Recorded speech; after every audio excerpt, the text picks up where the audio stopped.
For someone who's potentially not a storyteller, if I asked you right now and I said, tell me 5 stories about you, go. You'd probably freak out and you'd probably say to me, Vin, I don't have any stories to tell you. That's not a truthful answer. The truthful answer is actually, Vin, I don't document my stories and as a result I'm relying on my memory to remember it, and if I'm relying on my memory right now I don't remember any of them. That's the real answer. Most people don't develop the habit of documenting stories, and then as a result, they don't storytell. This is why as you learn the library of stories or how to build a library of stories, this is when you'll start to understand that documentation is a huge part of becoming a great storyteller. So let's once and for all learn this great habit so that we can become great storytellers once and for all. The first step when it comes to building a library of stories is called Eye of the Writer. Now, in life, I don't know if you suffer from this, but I do.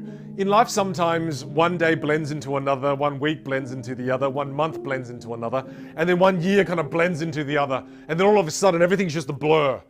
That happens to me. Sometimes I get stuck in a mode where I'm living life on autopilot. And when I'm asking you to engage in Eye of the Writer, what I'm actually asking you to do is become more emotionally aware of what moves you in life. Become more emotionally aware of what moves you in life. Now, when you engage in Eye of the Writer and you become more emotionally aware, when something moves you, document it. Document it.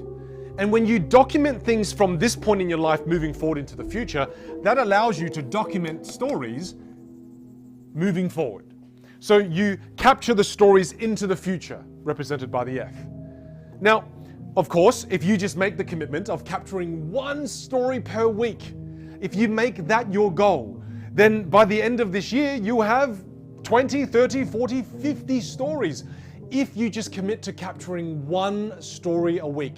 And when something emotionally moves you, when you capture it, what you do is you do something like this. What you currently see is one of my templates. I use this template when I'm documenting stories, and you can use any note-taking app you want. But for me, the moment something emotionally moves me, I then fill in the blanks. Notice how I've got the incident there, and under the incident I've got the who, what, where, and when. VAX, visual, auditory, kinesthetic, and smell. Jot down a few quick notes. And then I even write down the dialogue, key things that were said that really emotionally moved me. And then right on the bottom, I even write down a few points. What could this story be about? It takes me 5 to 10 minutes to document this story. But the moment something moves me, I document it like you just saw. And again, once I've done that, I'm capturing stories moving forward into the future. Now, what about the past though? Because there are a bunch of stories in your past. You've been through thousands of experiences in your life. Some of them exciting, some of them thrilling, some of them sad, some of them maybe boring. But within these experiences that make up you as a person, embedded in those experiences are stories. Now we need to be able to look to the past for the stories. Now one of the ways to look to the past, I call this the facts roll strategy. The facts roll strategy. And that allows you to capture stories into the past. This way you capture stories as a habit moving forward into the future, but you can work on one exercise that can help you harvest stories from the past. Now I know the facts roll strategy isn't the most eloquent name. However, the ingredients you need to execute this strategy to harvest the stories from the past is you need a fax roll. And a fax roll is just a roll of paper, and a fax machine is just a machine we used to use in the ancient past when we're communicating. Don't worry about what it is. But just get a fax roll of paper or a roll of paper. Then you also need lots of colored crayons to bring out the inner child. And then you also need some people that have known you for a while. So whether it's friends or family, try to grab 2 to 3 people that have known you the longest, because that will make the strategy the most effective. Once you have these ingredients, take the roll of paper and then you roll it out. You roll it all the way across the room. Now on one side, on this side of the fax roll, or on this side of the roll of paper, write down the day you were born, so birth date. Draw a really long line all the way across to over here and draw another line and then write present day. And then in between, start making a few markings. Over here, write earliest memory. First time you had a crush in junior primary school or in primary school. Then when you went to high school, maybe a first job First time you had a kiss, first time you got into a job and then you got fired.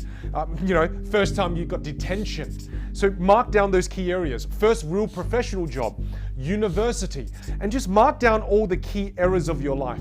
And if you need help during this section, check out this here on screen. As you look at these are the things that will help you jolt some ideas.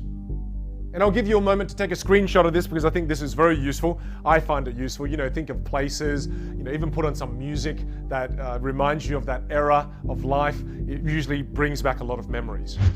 Now, once you've done this and you've marked it all out, give all of your friends a crayon, and if you're old enough, maybe have a little bit of wine. It might help with the experience. And then say to your friends, hey, do you remember any stories or any experiences that we've had together that you remember of me? And then you're going to have friends say to you, oh, do you remember that time you really liked Stacy and you did that joke in class and then no one laughed and then you felt terrible about yourself and then you ended up trying to move schools because you were so awkward? You have friends, remember that time at camp? Do you remember that time you got that first job and then you got fired because you tried to steal money? Or your friends will remind you of stories left, right, and center, and they will jolt your memory.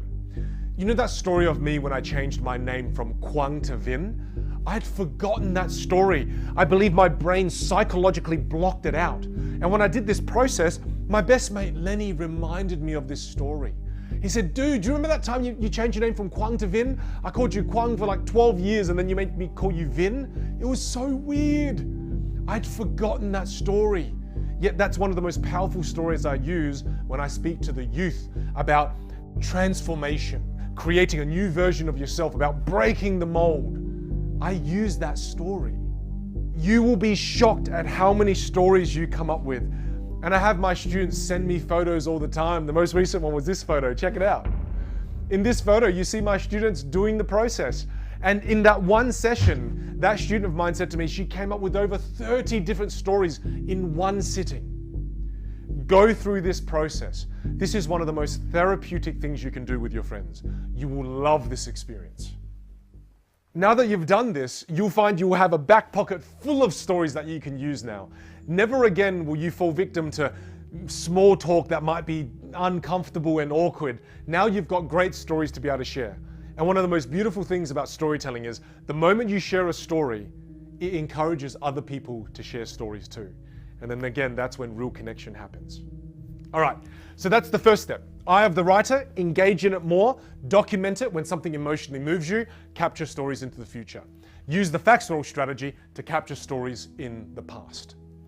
The second step is called Eye of the V/P. Eye of the V/P. And what I mean by V/P is videographer and photographer. Eye of the videographer and eye of the photographer.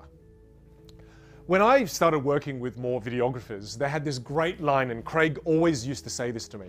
He'd say to me, what you can show, don't tell. What you can show, don't tell.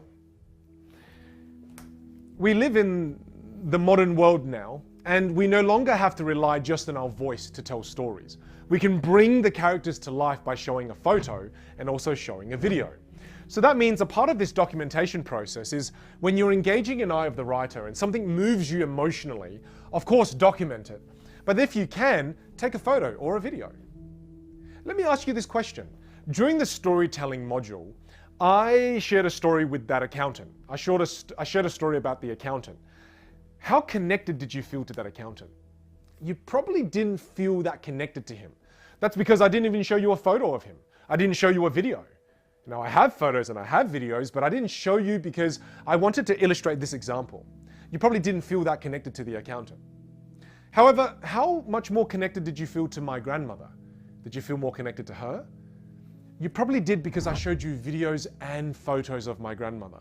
I was able to successfully bring her to life for you so you were better able to connect with her in that story.